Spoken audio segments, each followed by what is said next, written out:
America. Watching TV commercials, it seems there's a pill for every ailment out there, but new research shows exercise may be just as effective as medication in treating a number of common ailments. Also, the rise in antibiotic-resistant bacteria has pushed the FDA to enact new strict regulations on the use of antibiotics in livestock. And you don't just have to worry about what you eat, but also what you drink. According to the EPA, our nation's water supply is filled with prescription medications, everything from painkillers to blood pressure drugs. Joining us from Newtown, Massachusetts to discuss this is Dr. Mallika Marshall, a physician at the Massachusetts General Hospital Chelsea Urgent Care Clinic. And here in New York is Dr. Devi Nampiaparampil, assistant professor at New York University School of Medicine. Great to have you both on the show. Devi, I want to start with you. The EPA tested a bunch of water around the country, and they ended up finding all sorts of prescription drugs. They found that more than half the samples that they tested had at least 25 different drugs in the sample. How is all this medication getting into the water? Yeah, it's very disturbing, Antonio. I mean, there are two main ways that it's getting in there. So first, when we take all these different pills, we don't absorb all of the drug. We actually urinate it out. We filter it through our kidneys. So what happens is when we flush the toilet, essentially, we are releasing all those toxins into the water supply. So that's one way. The second way is that when we actually have these medications and decide maybe we want to dispose of them, a lot of people flush them down the toilet to get rid of them. And somehow that's bleeding into our drinking water? Well, it's getting into the water supply itself, and yes, ultimately. It gets there. Now, Mallika, there have been reports of mutated fish because of the drugs that are being released into water. How much of a risk do these prescription cocktails we're basically getting in the water pose to people? Should we avoid drinking water from public sources? So no. I mean, I think we don't want to be alarmist here, and we want people to understand that the water supply is still considered safe. But I think it's a call to action to try to figure out exactly how much medication is getting into our water supply and what the effects on humans is. So I think more studies need to be done, and we're going to get some more information, and hopefully we'll come up with ways to reduce the amount of medication that's entering our water. So what can we do to prevent that? Is it what Debbie was saying, just avoid contaminating our water supply by just not flushing things down the toilet? Well, you know, 70% of Americans take prescription drugs, and that doesn't include the over-the-counter medications that we're taking. So we take a lot of medication in this country, and we can't advise people not to use the toilet. Obviously, that doesn't make sense. But I think Debbie's right that we need to discourage people from flushing their medications down the toilet. Now, interesting, the FDA does recommend that you do flush certain medications down the toilet because they think it's a safer way to dispose of them. Things like narcotics, for example, like oxycodone. But if you go to the FDA.gov website, they'll give you good information on how to safely get rid of your medications without dumping them in the toilet. All right, well, let's switch from what we drink to what we eat. And farmers give livestock all sorts of antibiotics, in some cases in the hope that they will grow more. Yeah. So they're given throughout their lives. And now the question is, why is this affecting matters and posing a danger to humans? So the easiest way to think about it, it's not exactly the same, but you can think about it like a vaccine. So when humans actually go and get vaccines, what they're doing is they're getting a small dose of a particular infection or virus or bacteria, and then they're developing a response to it, an immune response that helps them fight it in the future.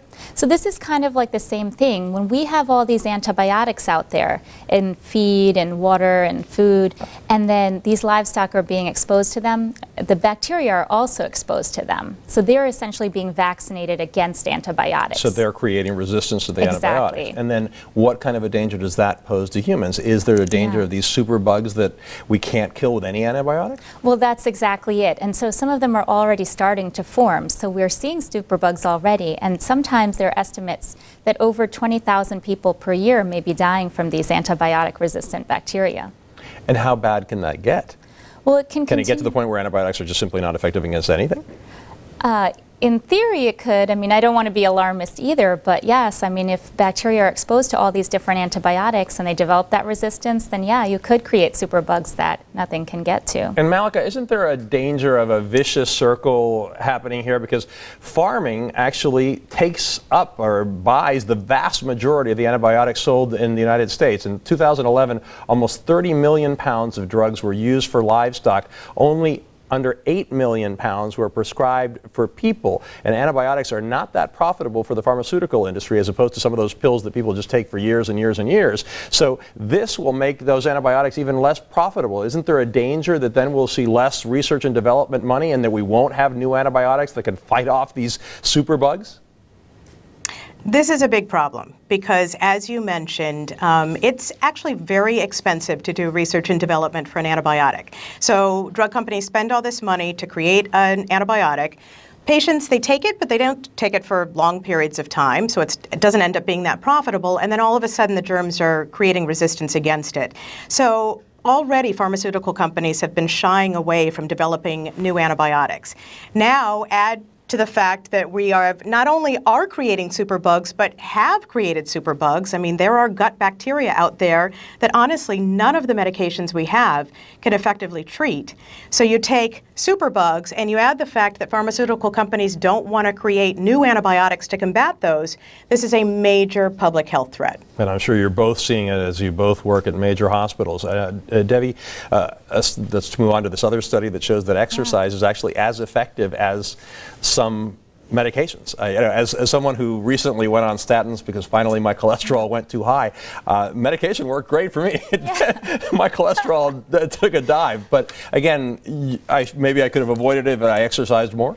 Well, there is that, but I think it depends. So if you're looking for something to be corrected pretty quickly, then maybe a medication is more effective. Exercise takes some time to actually have its benefits, but in the long term, it actually may be more effective than all of these combinations of drugs. It's just harder for people to actually take that step sometimes to do exercise. So Mallika, does this tell us anything new, or should people just head to the gym and dump the drugs? You know, when people ask us about that magic bullet that sort of keeps us feeling great and looking great, and we go, I don't know, we don't really have such a magic. Exercise is the closest thing we have to the magic bullet. And so I think this study, you know, we've known for a long time that exercise can help people stay healthy. But this is the first study that actually looked at mortality, people's risk of dying taking medications versus exercising. And for certain conditions, like stroke, for example, exercise did better than medications. For things like heart failure, medications actually did a better job than exercise. But I think what it's telling us is that not only can exercise help prevent disease, but it can actually be very therapeutic once disease has already formed.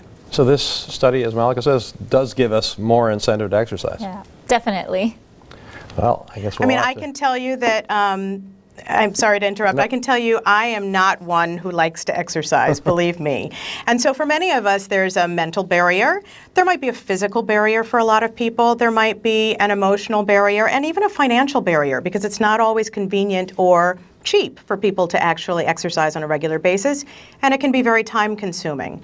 But I can tell you for something as simple as exercise, you can get a really good bang for your buck. And I think as doctors, we need to do a better job of advising patients out there that they really do need to keep moving or at least get moving. All right, I'll try, Mallika. Thank you very much for joining us. Sorry, Antonio. Debbie, great to have you here, Thank you. too. Appreciate you both joining us tonight. Have a great weekend. Well, straight ahead, should James Bond cut back on